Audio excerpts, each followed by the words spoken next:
I'm Nick Krantz, I'm the Director of CAGE. My very pleasant duty this evening is to introduce Professor Cormac O Grada, who's going to talk to us about the title on the screen, which is too long for me to read out. Let me say the origins of this talk are that CAGE was asked by the ESRC to do a literature review on antimicrobial resistance, and in particular what you could learn from economic and demographic history about that.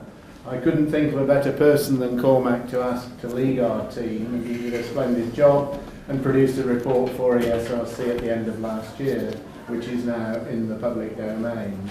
I won't spill the beans as to what the secrets of the report are. Cormac's going to do that. Simply to say that the reason I wanted to ask Cormac to head the team is not only is he a very distinguished economic historian, much of his work has actually been about mortality and the history of mortality. He is probably the world's leading economic historian on the topic of famine in general, and of course the Irish famine of the 1840s in particular. He comes from that sort of breed of Irish person who was around long before the Celtic Tiger, and he's always had a real interest in the gloomy side of history. So I couldn't think of anyone better to ask to do this. His recent research, I welcome him here in particular, because in his late academic career, he's even got interested in the economic and demographic history of England. I welcome this, and in particular, he's become, I think, one of the world's leading experts on Malthusian models for pre-industrial economies. So Cormac, you're very welcome. You're going to talk for probably 50 minutes or something like that. There should be plenty of time for people to ask questions at the end, and we'll try and wrap up around about 7:15. Okay? Cormac, good. Yeah. Well, thanks very much, Nick. It's a pleasure to be here. I suppose I should say before I start that there were two other people involved in this work with me who are not here, Romola Davenport and Kerry Hickson, and that what I have to impart owes a good deal to them, although they're not responsible, and I've added bits as well. But anyway, it was great to work with them, and I want to acknowledge that at this stage. So this is, to some extent, another story of gloom and doom, but not quite. Let me start on a cheerful note and point out that today in high-income countries, people can expect to live, say, 30 to 35 years longer than their forefathers about a century ago. And this huge increase in life expectancy has been due mainly to the eradication or the near eradication of lots of different infectious diseases. It's got nothing to do with famines or the like. In the UK, around the year 1900, one such disease, TB, was responsible for 1 death in 10. It cut short the lives of Emily Bronte, age 30, Aubrey Beardsley, age 26, D.H. Lawrence at 45, George Orwell at 46, and many, many more. Measles, scarlet fever, and diphtheria and whooping cough accounted for another 6 or 7% of all deaths. And diarrhea and typhus carried off another 5%. Now, today, those diseases kill virtually nobody in high-income countries.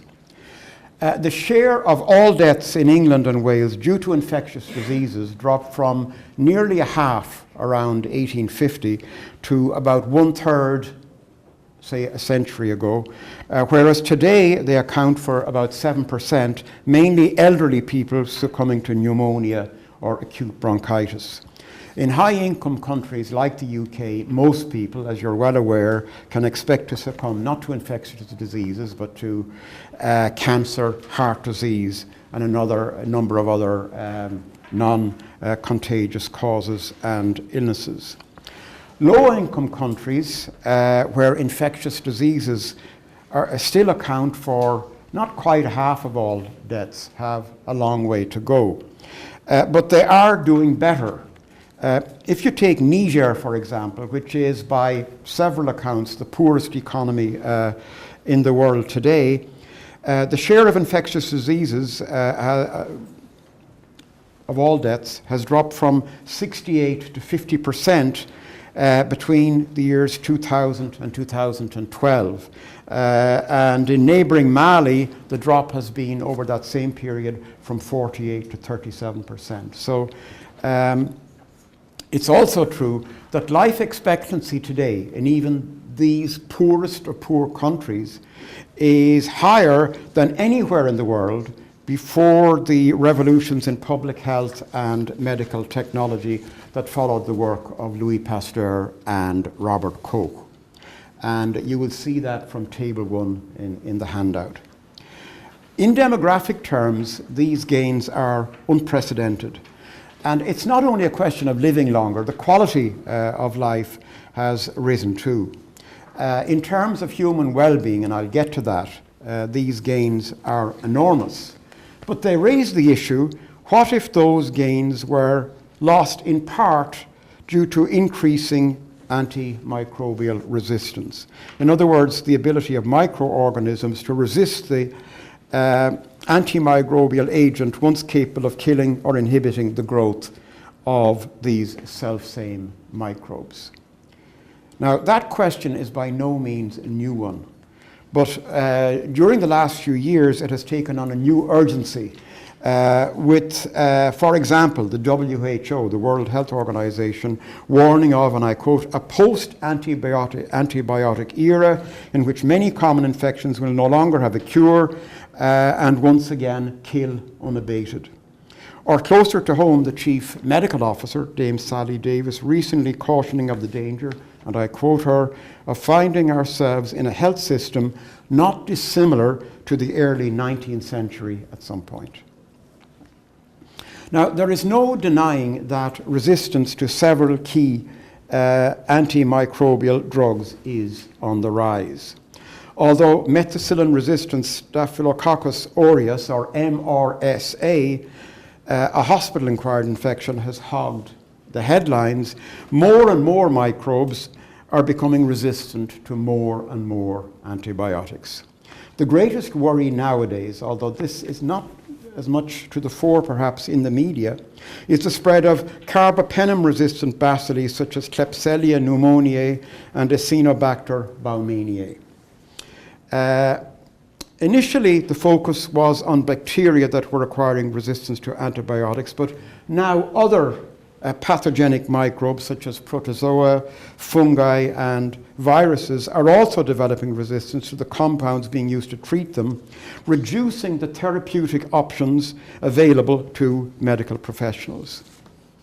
But the question then is, does this justify the Prime Minister's claim that AMR could, and I quote him, cast the world back into the dark ages of medicine?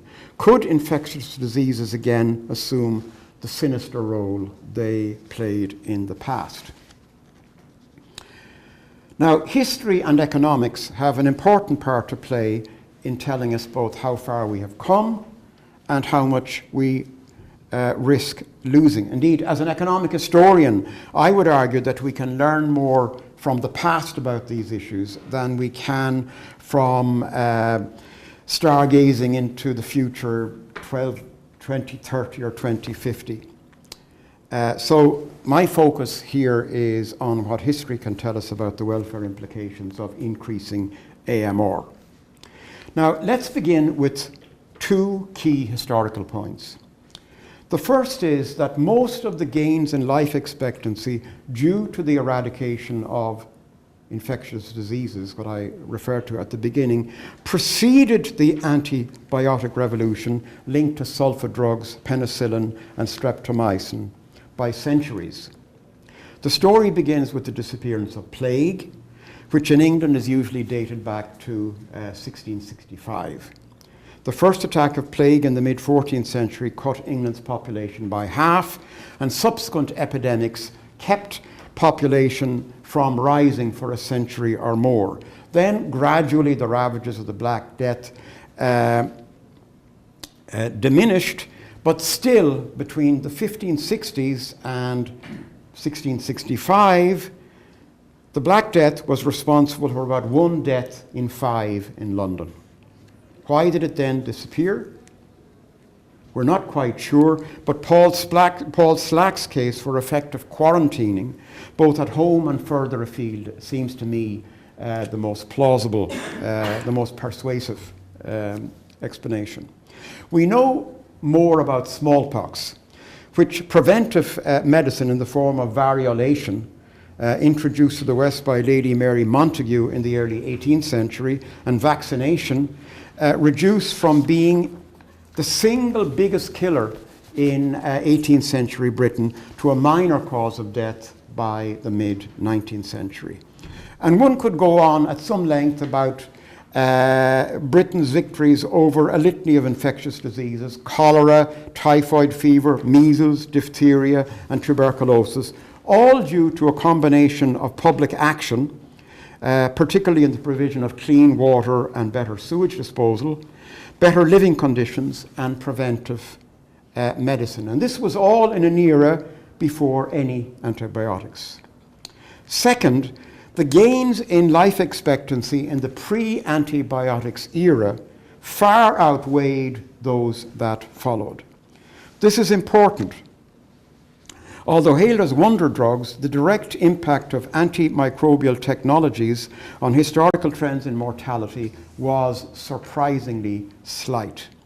In England, infectious diseases were already under control to a great extent by 1940, using methods that prevented transmission or increased resistance, rather than cured infections as antibiotics do. In Britain, public health measures such as isolation and improved sanitation were mainly responsible for the victories over cholera and typhoid fever. These older methods of disease control were further enhanced in the second half of the 20th century by new vaccines against a range of diseases. And again, you can see what I mean here from table 2 in the handout. Vaccines alone were responsible for the eradication of polio and the near eradication of measles. The BCG vaccine against TB was developed in the 1920s, but only brought into routine use in Britain in the early 1950s. BCG immunization was discontinued in Britain in 2005 when it was thought there was no more need for it. But it remains routine across the globe and has been reintroduced in parts of London with a high incidence of TB. In sum, history tells us that many factors contributed to reducing mortality from infectious diseases in developed countries, including better sanitation, better nutrition, and vaccination strategies. Therefore, losing several antibiotics all of a sudden would not hurl us back into the medical dark ages. Nor would it even force us all the way back to the mid-20th century, when the age of antibiotics began. And that is because factors which helped reduce infectious disease before antibiotics, medical, institutional, and economic, are likely to be much more powerful now than they were then. So, just by way of reminder, this is the story of mortality from TB. And you see that the introduction of streptomycin is when TB has practically been conquered already by other preventive means. Now, that is not to say that antibiotics don't matter in certain situations, and this gives you a contrasting scenario. This is for maternal mortality rates in the UK and Sweden, and the introduction of sulfa drugs around 1940 brings a huge, pretty much once-off reduction. But that did not affect the overall death rate very much, and that is not necessarily typical. It's also true that before 1950 or so, surgery remained a very dangerous procedure. despite significant developments in sterile procedures and wound treatment. Many of the gains in survival from heart disease and cancers in the last half century depended and continue to depend on surgical interventions that would have involved substantial risk before the advent of penicillin. So that is an area in which antibiotics have mattered and do matter. Chemotherapy also relies on antibiotics in the event of opportunistic infections, as does organ transplant technology. Hip and knee joint replacements, of which there are now about 160,000 annually in the UK, would become much riskier without antibiotics and blood anticoagulants. Today, infection rates associated with hip replacements are tiny, and those infections can be successfully treated. But without antibiotics, they would be higher, and a significant proportion of those infected presumably would not survive. So, given the likely odds, many sufferers would be forced simply to live with the pain, and their quality of life would be reduced. I mentioned the increase in life expectancy in Britain and in high-income countries. You've had increases in the less developed world too, as I mentioned, and in fact there's been far more convergence in life expectancy between rich and poor than there has been in, say, GDP per head. And well, we can skip that, but here this is comparing India and Sweden, and these two here refer to what's happening to life expectancy, and these to GDP per head. And so everything is on a log scale there. The narrowing of the health gap has been mainly due to the radical reduction in India of deaths from famine, bubonic plague, and smallpox, and also malaria. And of course, this narrowing also explains why measures of human well-being that incorporate health imply less inequality than those that rely on income alone. In developing countries, the process of infectious disease control, which is so long drawn out in England, like I say, beginning really with quarantining and the Black Death, was compressed into the 20th century and enormously accelerated by the availability of medical and public health technologies. Data on mortality trends in low-income countries before around 1950 are not great. But we know that population was already rapidly increasing in low-income countries, which implies probably that life expectancy is already rising before 1950. And then, since 1950, and particularly in the 1950s and 1960s, there were huge strides in life expectancy in low-income countries.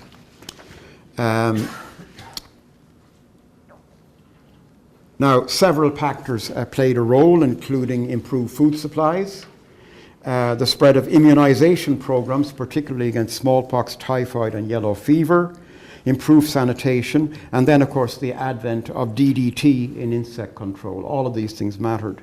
Rising educational levels and changes in the status of women also would have mattered.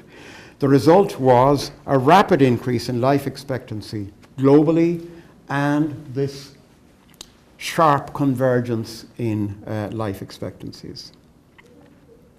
Now, in low-income countries, however, lower respiratory infections, especially pneumonia and acute diarrhea infections, are still leading causes of death. You can, that's what's implied by this. The typeface is too small, but this is very poor countries, sub-Saharan Africa, and these are age-specific death rates in 2000 and 2012, male and female, and middle-income countries, South Asia, and then Europe.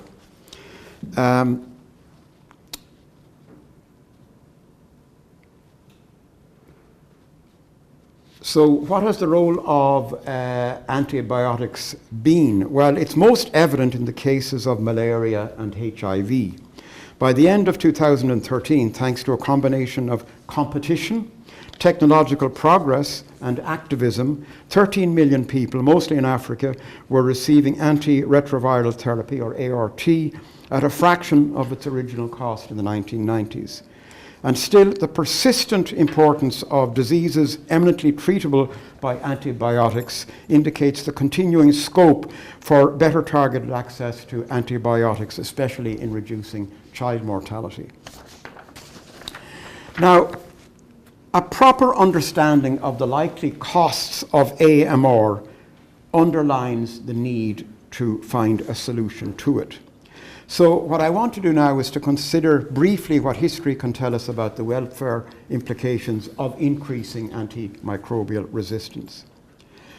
Because GDP doesn't take account of how we value our health, economists have devised a whole range of alternative measures of human well-being. The best known of them is probably HDI, the Human Development Index, which has been on the go since, I guess, the 1990s, and owes its origin to a request to Amartya Sen to, and I quote, come up with a measure of human well-being that captures in one number an extremely complex story. Now, this measure has great currency. There are objections to it, but it has endured. And indeed, some well-known economic historians have invoked it as an improvement on GDP per capita. Now, if you apply this measure to Britain from 1770, this is building on work by Nick here, and bringing it forward. This is what's important. This is the relative contribution to well-being measured by the Human Development Index of literacy or education, health and income. And you see up to 1950, H is responsible for more than half of the improvement. Then, since then, admittedly, income here has kicked in, and that is because there's been this huge increase in income per head since mid-century. But I think, again, this underlines the importance of improvements in health as measured by life expectancy in the pre-antibiotic era.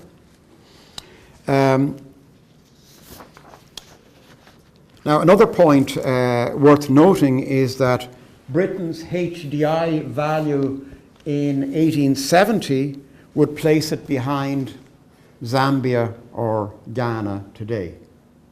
And that is, again, if you factor in health and literacy, it makes those countries look better. But I think you should. A second widely used measure of the welfare gains to increase life expectancy is the value of a statistical life, VSL, or what an individual is prepared to pay to save a life. Now, this value is measured indirectly through surveys or through observing how much people insure themselves against being killed. The approach was developed initially with high-income contexts in mind.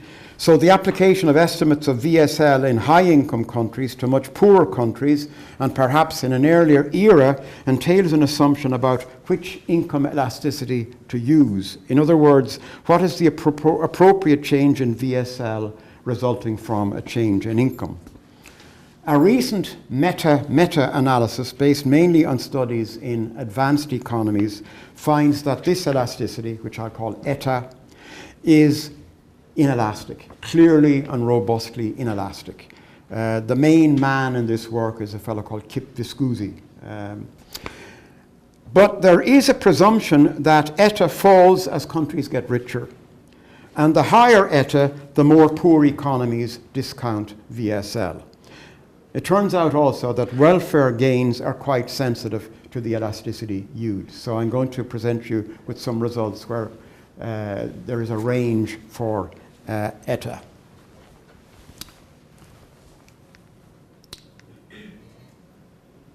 Let me just give you a few case studies here. Beginning with, before I get to India and China there, smallpox was a deadly scourge, as I mentioned, in England in the 17th and 18th centuries.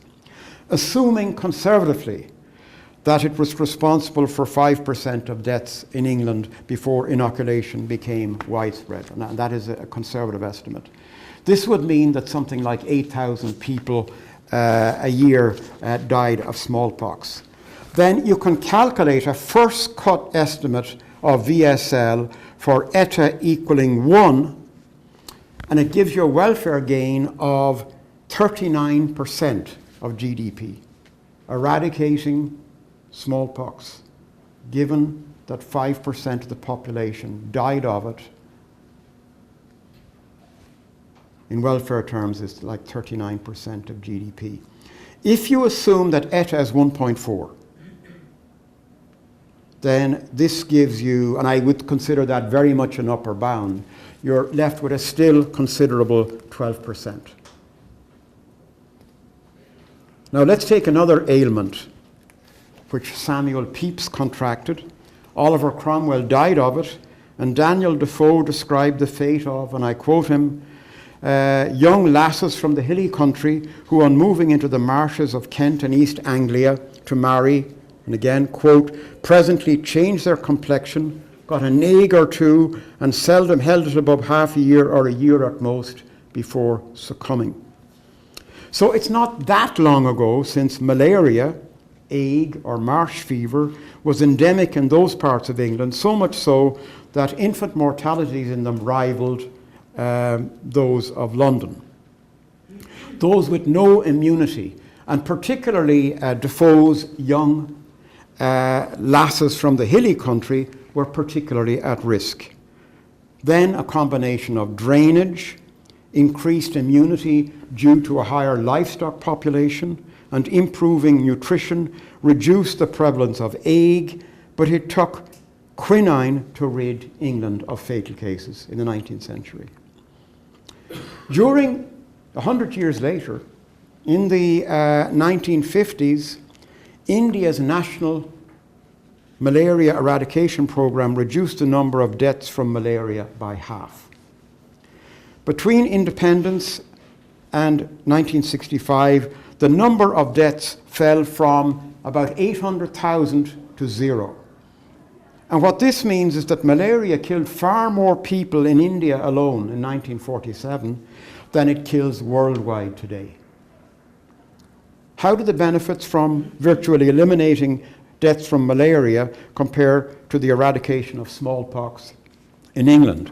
Well, I'm going to skip the arithmetic and just tell you that the welfare gain from eliminating those annual 0.8 million deaths from malaria as a percentage of GDP for eta equals 1 comes to about 47% of GDP. So a very big number. And you get something similar for China.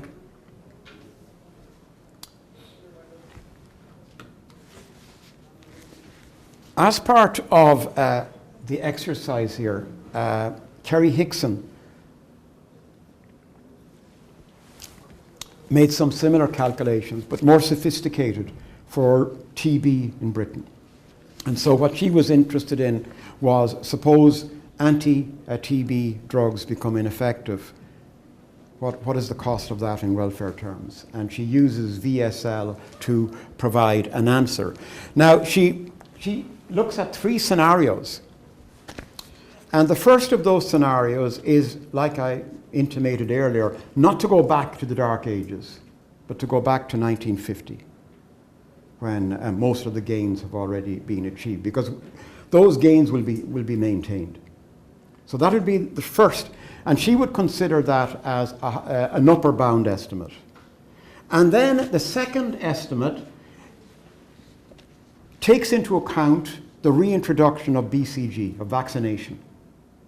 Vaccination works perfectly with infants. It doesn't work perfectly with adults, so you have to allow for maybe a quarter or a third for whom vaccination is not a solution. So that is the middle bound estimate.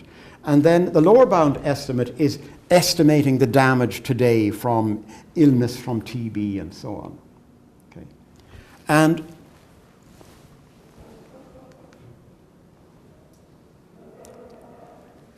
this first number here is something like, if I've got this right, about 1% of GDP. Allow for BCG, and it's cut fairly drastically. And then the current loss is... So now, Kerry rightly points out that, this is with some drugs losing their effectiveness, but only a minority. And she argues that the middle scenario is more realistic. If you allow for the fact that resistance become more of a problem, then you're into this terrain of about 9 billion.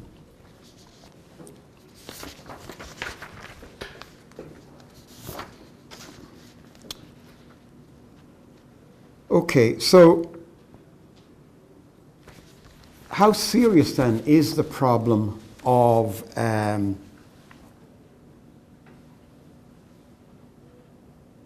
drugs losing their effectiveness and substitutes becoming available? Because that is what a lot of the discussion in the media is about.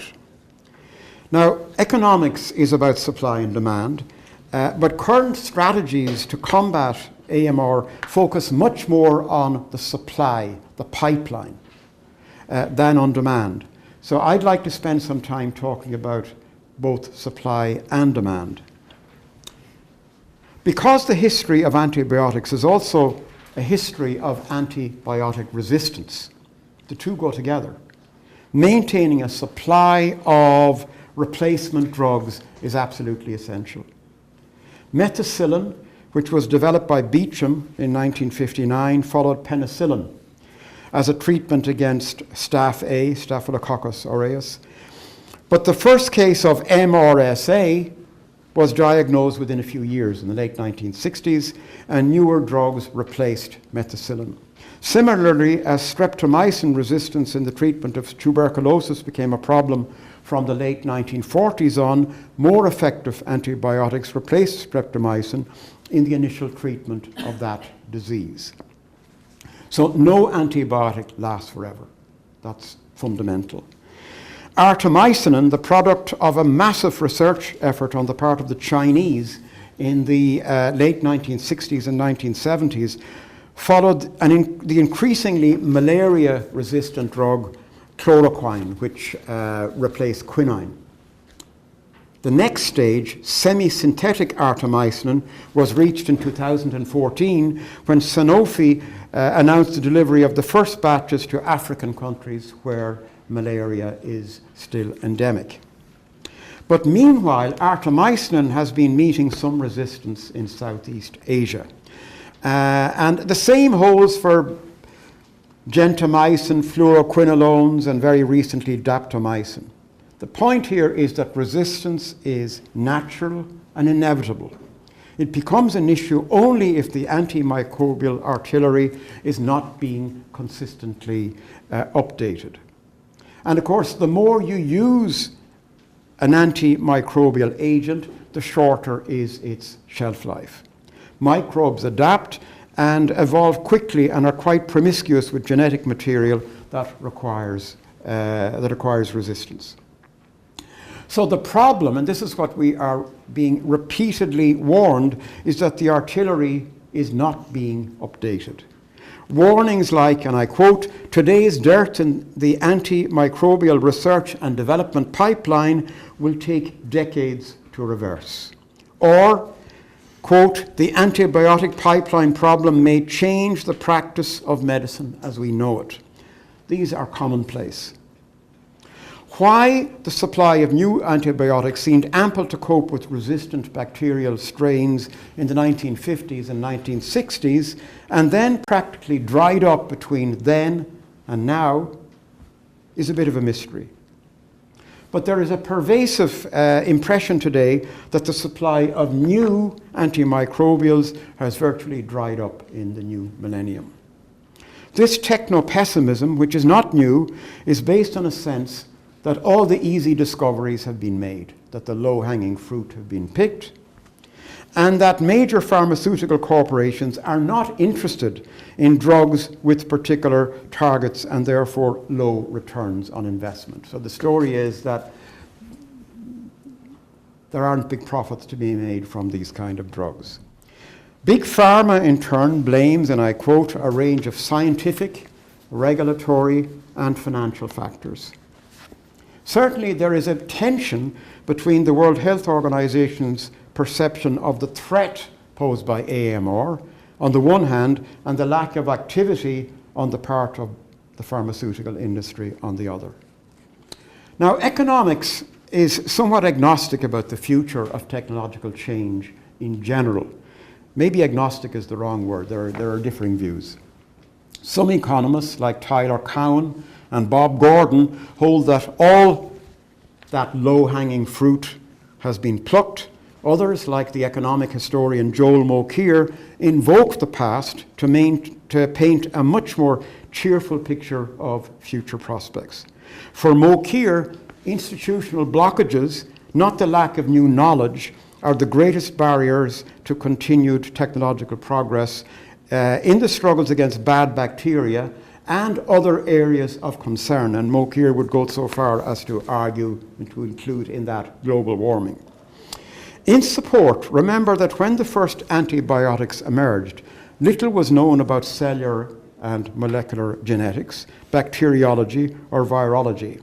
Science has advanced by leaps and bounds since the 1930s and 1940s, which somebody like Mokyr would argue should make it easier to develop far more effective weapons against microbes. And there are early signs of this. Linking the use of bacteriophages, or phages for short, as therapeutic agents to what is being learned about CRISPR biology is a promising case in point.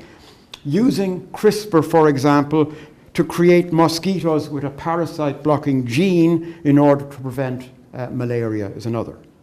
And Mokyr also argues that the ICT revolution should prove a boon to future R&D, not least in medicine.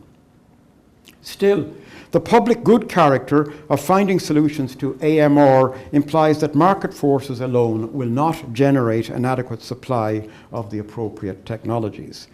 And this is why I would argue that public investment in the blue sky research that is necessary to produce the new remedies has long acknowledged this. Such investment should target universities, which stand to gain relatively little from their discoveries, and the smaller biotech companies who take the biggest risks but lack the funds to sustain the later stages of R&D. So I would argue that comparative advantage rather than institutional failure may explain the emerging pattern of larger pharmaceutical companies foregoing basic research but buying up successful smaller fry and backing likely winners. In other words, focusing on the D in the R&D. So you may be talking there about the fact that the big pharma companies are not doing research. That there may be not that much wrong with that. It may be simply a kind of a desirable steady state. But having said that, a closer look at the supply of new antibiotics suggests that although the lack of a few effective substitutes is worrisome, technology is not at a standstill. And I think that needs to be maybe broadcast a little bit more. And what I want to talk now about is some of the new drugs that have become available. And this is in Table 5 in your handout. First of all, let me talk about MRSA, because MRSA gets so much of the publicity. It has to be said that not all antimicrobial resistant bugs are equally serious, nor is their pecking order unchanging over time. In Britain, for example, the threats posed by MRSA and C. diff, as reflected in the numbers dying from them, have decreased a lot in recent years. And this, again, is something that should not be ignored, because you may end up trying to get at the wrong target. Meanwhile, the US Center for Disease Control considers the threat posed by MRSA today to be serious rather than urgent, a category it reserves for those carbapenem-resistant gram-negative bacilli, CRGNB, C. diff, and Neisseria gonorrhea. The credit for reducing the threat from MRSA goes to factors that I will discuss in a minute. But at the same time,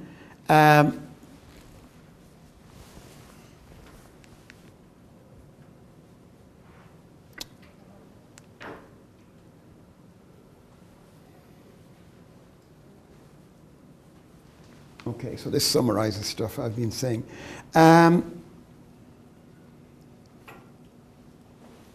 In 2014, the American FDA approved 3 new drugs targeting Staph A under the 2012 Generating Antibiotic Incentives Now, or GAIN Act.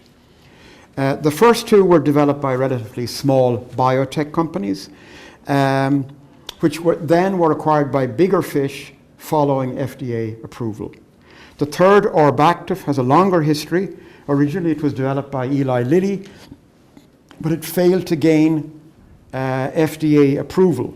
Then it was acquired by the Medicines Company, which carried out further trials and whose application to the FDA was successful. So we have 3 drugs targeting MRSA which have come online. And in January 2015, the European Medicines Agency also granted market authorization for 2 of these drugs. And the race between them is now on. It's interesting that there is some competition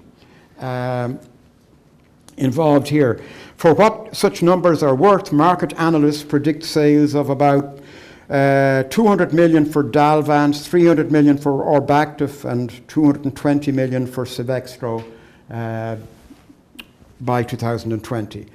A 4th new drug, Zerbaxa, also won approval from the FDA in 2014, although it doesn't claim effectiveness against Staph A.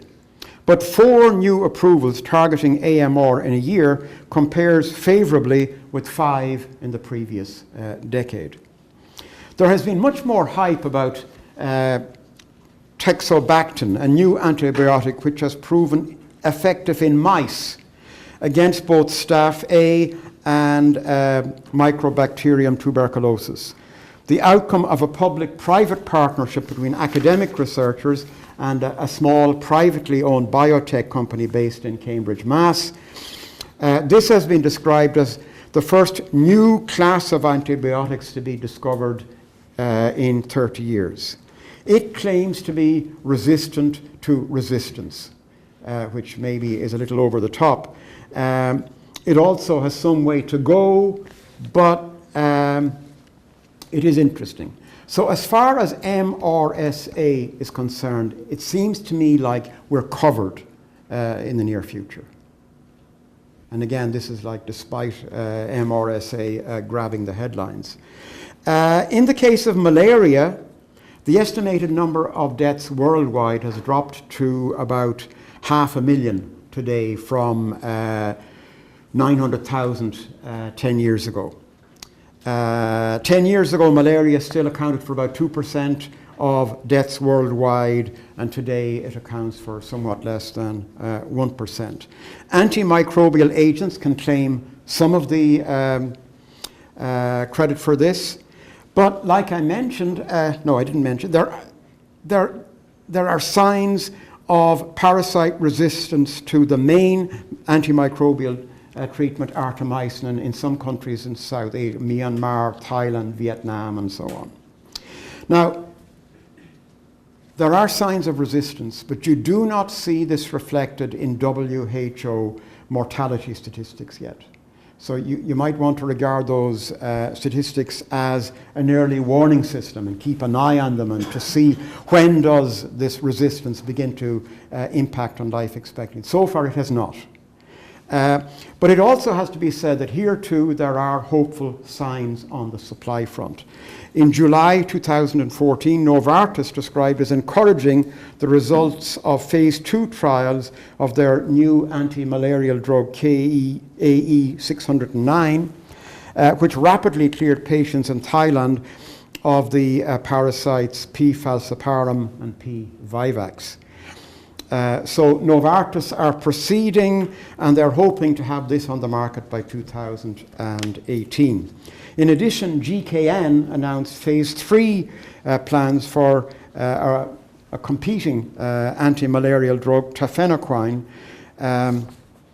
which has not yet received approval from any drug agency, but probably will. In the meantime, PATH and with some help from the Bill and Melinda Gates Foundation, have developed a rather promising vaccine for malaria. So this is preventive rather than curative, which should be ready for use before the end of this year. So this is an imperfect substitute for antimicrobials, but still it can help by reducing the demand for antibiotics. Again, I will just say, without going into details, that the outlook for multi-drug resistant TB is also mildly encouraging. I have some boring facts here which I don't have time to go into. So it's important to know your enemy. And the real enemy is CRGNB, carbapenem resistant gram-negative bacteria. That is the problem. Some regard these bacteria as the nightmare bacteria, against which few therapeutic options exist. All of the last line of defense therapies against CRGNB have their problems, being either dangerous or limited in their scope, or showing early signs of yielding to carbapenem-resistant bacteria. So this is an area where urgency is a problem. As a recent useful appraisal by one industry insider concludes, and I quote her, "While novel drugs for bad bugs are all emerging, all have some holes in their spectrums against MDR gram-negative pathogens." And this is what the carbapenem group target. Now, at the same time, the FDA has given approval to a new drug which goes under the trade name of Avicaz. This is just a month ago. But the approval is restrictive, and it's also controversial. And this is a measure of how serious this issue is. Where infections are a threat, clearly early detection, rapid screening, and attention to hygiene are crucial. Down the road, carbapenem-resistant bacteria may require more drastic public health interventions. Moreover, the danger posed by them suggests a need for a pipeline strategy that focuses not on resistance in general, but on where it presents the greatest threat, as with, say, Ebola. Okay, so to move on to the issue of demand, which is, I would argue, maybe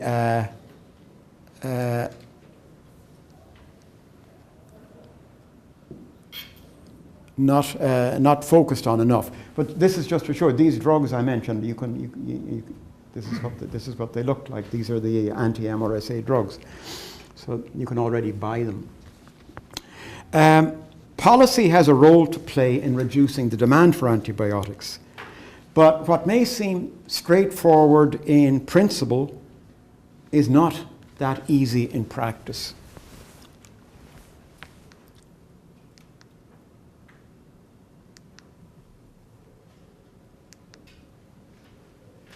For example, we know that there is tremendous variation in the consumption of drugs across European countries, and also in the level of resistance.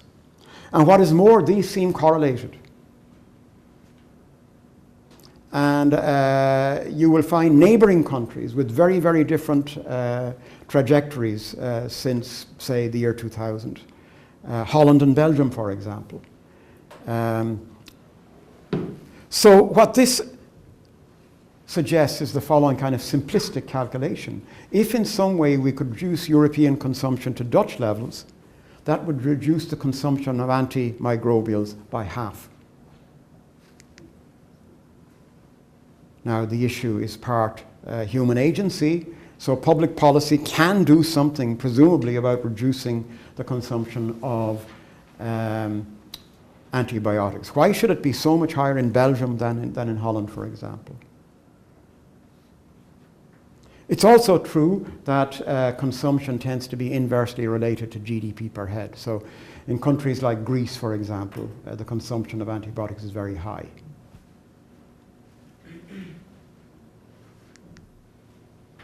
So this is what it looks like today. And you know, if you do this kind of simple-minded regression, if you regress resistance on resistance on consumption and GDP per head, you explain a great deal of the variation across Europe. But like I say, the reality is a bit more complicated than that. Again, I think it's important to emphasize, as you see here, the huge, if you like, advance over MRSA in Britain and in Ireland over the last 10 or 15 years. So this is not common across Europe.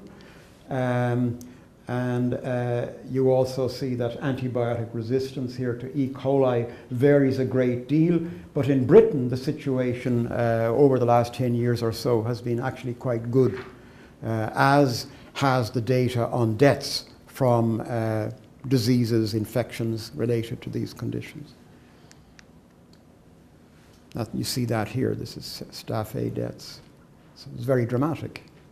So, you know, there is a panic about these issues, but because of public policy, because of a policy that affects demand, there have been some good news stories as well. Now, this is a way, I should have probably got a UK example here, but this is from Dublin, and it highlights the kind of the complications. These are, we're comparing public and private hospitals and the incidence of MRSA in them over the last few years. And you'll see that in the private hospitals, they're MRSA free. And that is because there is more hygiene, and it's because basically you got private wards. So there's less danger of infection. And you know, you might say, well, if you made when you built new hospitals, you got rid of public wards and just had a room for everybody without getting rid of MRSA. It might, but then you have to ask, are there cheaper ways of doing it? And we need to know more about these trade-offs and the cost of various ways of, and there are lots of ways in which you can reduce the use of antimicrobials and the levels of resistance. And you need to know more about the costs of making these choices. And probably not enough work, I think, has been done on that. Again, there is a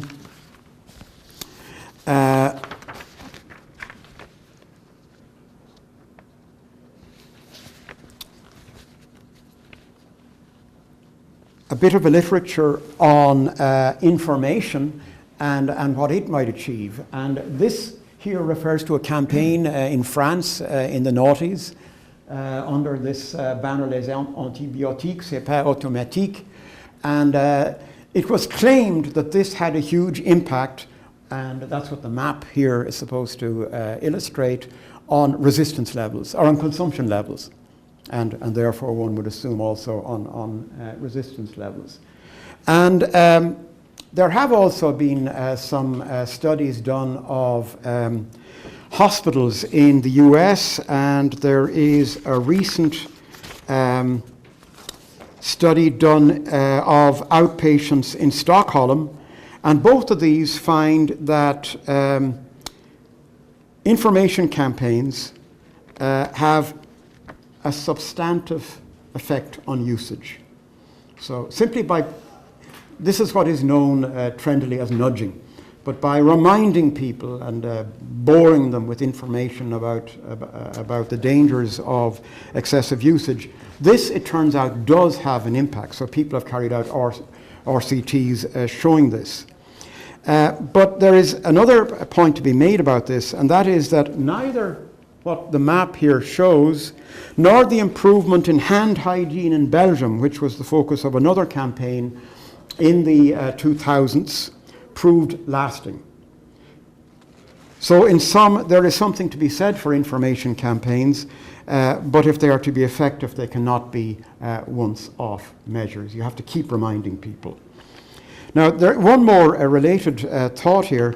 There is a recent US study, it's just out, that reveals that the likelihood of a clinician prescribing an antibiotic for an acute respiratory infection increases significantly over the course of clinical sessions. Sessions last 4 hours, and this is what you get. So the temptation to prescribe inappropriately increases with decision fatigue. And this suggests the need maybe for mandatory breaks or shorter sessions or other ways of nudging clinicians as opposed to patients. Most of the focus is on nudging patients, but there presumably is also scope for nudging practitioners. Finally, other developments may also help, and these are summarized in Table 6 of the handout, the reduce for antibiotics. First, in institutional settings, there is the prospect of technologies that will reduce the spread of multi-drug resistant organisms. So we're talking about hand hygiene, antibiotic coatings that hinder the spread of bacteria or kill them, and infection-resistant duodenoscopes. Second, if personalized medicine takes off, then it should be possible to identify which antibiotics are appropriate to any given person, and this would also reduce usage. Third, there is a new study in PLOS biology which raises the intriguing possibility that alternating combination therapy sequences may offer some respite against bacteria. So the bugs are bright, but you may end up confusing them and delaying resistance in that way. And then fourth, there is what the New Yorker dubbed the excrement experiment, treating C. diff infections with fecal transplants, or what are known in the profession as crapsules. Is it too much to hope that this relatively simple and apparently safe therapy can relieve what the US Centre for Disease Control categorizes as an urgent threat, but which, as we've seen in the UK, is, it seems, under control? So just to conclude, so what I've tried to do is to put our present concerns about AMR in historical and contemporary perspective. And I would see in this area the need for balance. I began by stressing the major welfare gains from reduced mortality due to infectious diseases, but argued that antibiotics cannot claim all those gains. You have to give due credit to public health reforms that preceded the widespread use of antibiotics. The next point, of course, is that warnings about antimicrobial resistance are not new. Alexander Fleming cautioned in his Nobel lecture in 1945 that misuse would result in microbes becoming resistant. Warnings reached a new level in the 1990s and a crescendo in the last few years. The dreadful prospect of an antimicrobial apocalypse when, in the words again of Dame Sally Davies, routine operations like hip replacements or organ transplants could be deadly because of the risk of infection, has finally sunk in. But one of the points I'm making here is that she was referring to MRSA, and MRSA is not the most urgent enemy at the moment. Those people most at risk from AMR today are not people seeking a hip replacement, but patients, especially elderly patients, at the mercy of carbapenem-resistant bacteria. The war against microbes is a war against Darwinian evolution. The point is not to win the war. You can never win the war. The point is to stay ahead. Is the situation regarding AMR more serious now than it was 5 or 10 years ago? Despite the alarm bells, I would argue perhaps not, for several reasons. First, awareness of the problem is much greater than it was. That explains the timing of institutional responses such as the GAIN Act, greatly increased US federal funding, the Longitude Prize, the UK 5-year antimicrobial resistance strategy, with due focus on conservation and stewardship, and the joint research initiative announced by the UK Science Minister in July 2014 in the wake of the Prime Minister's warnings. A really serious outbreak of some infectious disease would promise a bigger response still from governments. One is only to consider the example of Ebola, where trials, and I'm quoting here, which normally would take years and decades, are being fast-tracked on a timescale of weeks and months. 2 years ago, the prospect of an Ebola vaccine being developed seemed remote. Yet in late October 2014, the WHO announced plans to begin testing 2 experimental vaccines in areas at risk by January 2015, and applying a blood serum treatment available for use in Liberia within, quote, 2 weeks. By March 2015, 4 promising vaccines had been developed. Second, the big reductions in MRSA resistance and in the number of deaths attributable to Staph A and C. diff in the UK over the past decade are evidence of what can be done to arrest resistance in hospital settings at a national level. Increased biosecurity and higher hygiene standards in health care settings and institutions can reduce the possibility of infection further, and thereby the use of antimicrobial agents. Quicker and more effective diagnosis of antibiotic needs are also vital, and I think that's what the Longitude Prize is targeting. And this is also recognized by the EU Commission's recent announcement of the Horizon Prize. But conservation and sustainability also require global action on aspects such as use in livestock production, surveillance, infection control, and sales promotion. And on the issue of the use of antibiotics in farming, the US is often pointed out here as the villain. But the biggest consumer of antibiotics in livestock by far is China.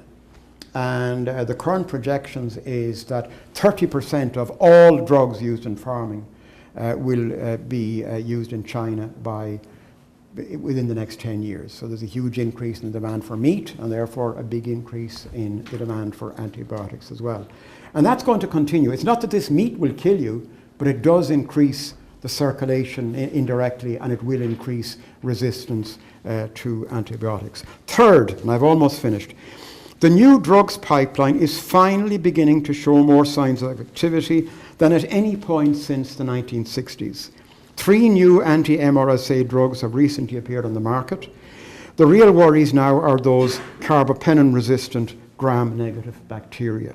This suggests the need for a narrower policy focus on where the threat is greatest, rather than on new drugs generally.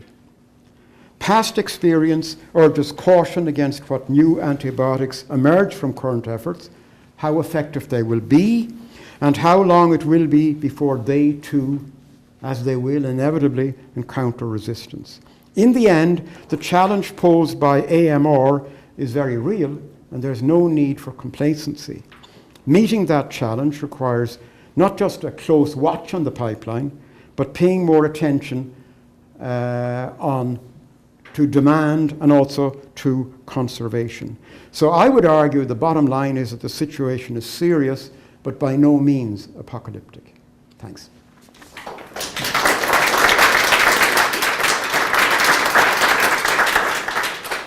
We've got a few minutes for questions, so Cormac's at your disposal.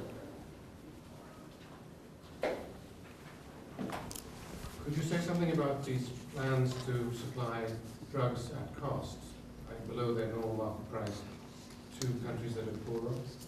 Have they been successful? Yeah, I mean, you do get activism around certain drugs, like the ART is a good case in point. This is something that big pharma fight against. And of course, it does reduce the incentive for them to come up with new drugs. So it's tricky. Like, I think the best way of trying to deal with this is what I suggest, and that is that concentrate funds not on giving tax breaks to big pharmaceutical companies, but on the blue sky research and in universities and on the biotechs. And that may indirectly keep down the cost of the new drugs. But I think, you know, it's a very, very difficult judgment. Like, ideally, you would want these drugs in terms of welfare to be available as cheaply as possible. In the case of those MRSA ones I mentioned, the costs are not huge. They're not in the tens of thousands like are being mooted for other drugs, you know, some cancer drugs and so on. You're talking about the low thousands, which is still too much. But you know, what one would hope for is more research at the basic level, and then ultimately maybe more competition between the big pharmaceutical companies, and in that way to keep the costs down. I mean, the other thing is, of course, that eventually the patents run out. And what the US legislation has done recently is given the drug companies an extra 5 years of grace in order to increase the incentives for them. So this is, you know, it becomes, it's partly an economic issue, but it's also a political issue. To what extent can you challenge the pharmaceutical companies? Maybe in some cases call their bluff. You know, they say, look, unless we are given what we consider realistic prices, all research will dry up. You know, and that is where I think, you know, there's need for some judgment.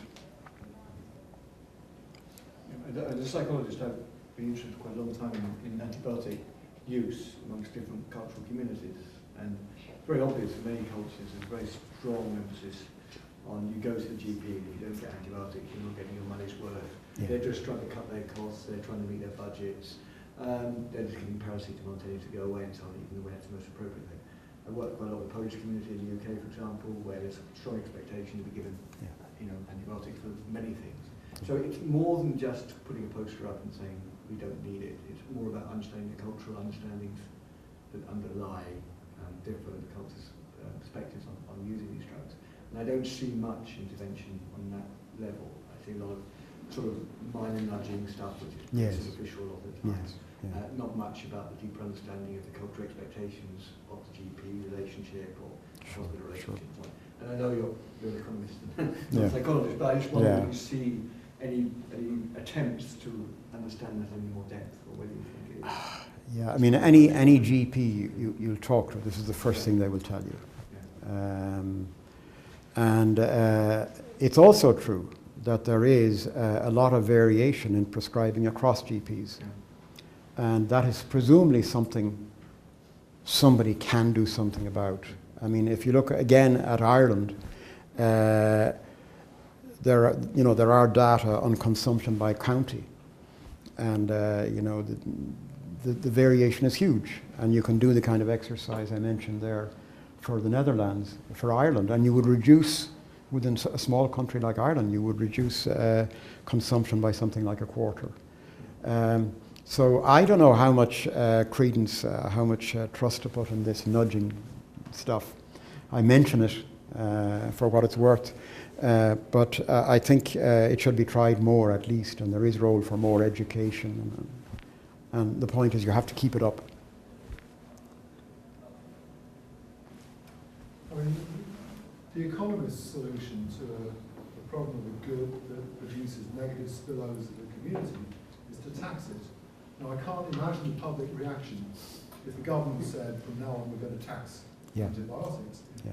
However, maybe this would be a more appropriate solution for business use in industrialized farming, for example. What I'm not clear about is, I know that you've looked at the use of antibiotics in farming as distinct from the use of antibiotics by humans. Yes. What I'm not clear about is, is it a significant part of the problem? Is it a large part? Are there different ways of tackling that? Yeah, like in the US, something like 80% of antibiotics are consumed by animals. That sounds huge. It is huge, yeah. I'm not sure what the percentage would be in China. Presumably it's a good deal less. But again, there's great deal variation across Europe in the consumption of antibiotics on the farm. You know, the Scandinavian countries tend to come out of this very well, as you'd expect. But lots of antibiotics are consumed on German farms, for example. It is, yeah, I mean, and there is evidence, you know, of people who work on the land becoming more resistant. I don't have the facts and figures for that, but again, you hear it anecdotally all over the place. So it is a problem there too. But the issue there is one that would presumably take some kind of coordination across countries. You know, how can you force the Chinese or the Americans to reduce? You can, you know, engage in some kind of trade wars, ban certain kind of meat and so on. The problem is also serious in Latin America, very serious. I think potentially had a question. Yes, I was living in France during that campaign, Les Antibiotiques C'est pas automatique, and I'm quite astonished to see how much effect it had in prescriptions at least. And I was wondering exactly what effect it has on microbes. So if people start using less antibiotics, is this going to just slow down antimicrobial resistance, or is it possible that microbes actually, that used to be resistant, all of a sudden actually become less resistant? It's more that if you use a particular drug incessantly, the microbes get wise to that drug. So if you use it less, they learn more slowly, and then resistance is delayed. That's the mechanism. They will lose the resistance eventually. Yeah, eventually, yeah. Absolutely. And that's the Darwin part of it. Yeah. Hi there. You say that the pipeline currently is quite healthy compared to the 1960s. No, compared to say 10 years ago. Okay. Yeah. But in December, Merck, in terms of big pharma, Merck bought Cubist and then shut their antimicrobial sector. And then in March, the AstraZeneca site in Boston shut their infectious disease site on antimicrobials. Yeah. So I'm wondering what the pipeline's going to look like in 5 years. Well, you see, those are examples of what I'm talking about, of the big pharmaceutical companies getting out of basic research and allowing the biotech companies to specialize in that. So I see that as comparative advantage. So universities and these smaller companies carry out the basic research, but they don't have the finance for the trials and so on. And then as soon as the big companies realize that they might be onto something, they typically buy the license or they buy out the small company. And there are repeated examples of that now. Yeah. So I don't see big pharma not being engaged in research as necessarily a bad thing. I think it might be just a solution. Now they will say, of course, look, the reason we're not doing it is because, and they would say, give us more tax breaks and whatever. But I'm not as worried by that as, say, you know, some of the media commentary is. Good. Sorry. I just want to say that at the moment the government is actually putting an awful lot of money in the last 5 years into public science Yes. Universities, which it hasn't done in the past, but it cannot sustain that if it succumbs to pressure through the media to fund science, neurodegenerative diseases, Sure. and cancer. And I just don't think it can sustain its funding in antimicrobial resistance. What do you think about that? Well, I think now the pressure at the moment is to increase the funding because it's so high profile. And the Prime Minister seems to have made this, a kind of a personal campaign. So there is a good deal more focus. And I think too, the perceived sense of urgency, I think, is going to bias science a bit towards trying to come up with some solutions. It's just scientists are going to be more interested in AMR than they were 10 years ago. And I think that can only be good. One last question. Yes, please. You said that the Cormac resistance is the current big threat. Yes.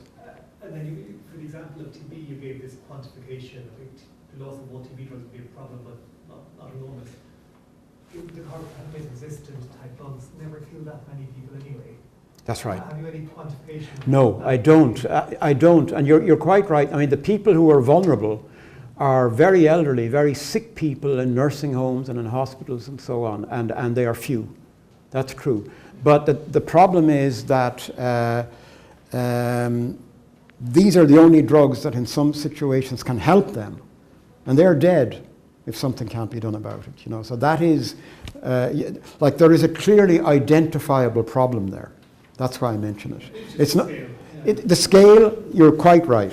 It's not on the same scale as malaria and TB. No, not at all. Let's take the other question. It's a comment, not a question. Yeah. You talked about the benefits of hygiene and antibiotics, but not the harms. If you look at the medicine over the last, say, 50, 60 years, autoimmune diseases have risen rapidly. Yes.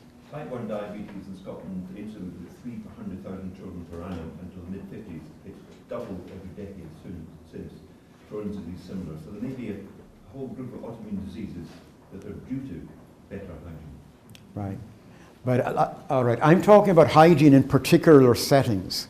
Not in it's. I'm talking about hygiene in hospital settings and so on, where very targeted hygiene, if you like, not hygiene out in the community. Dirt may be good for us. Exactly. Yeah. I'm not denying that. On that note, I think we should thank Cormac and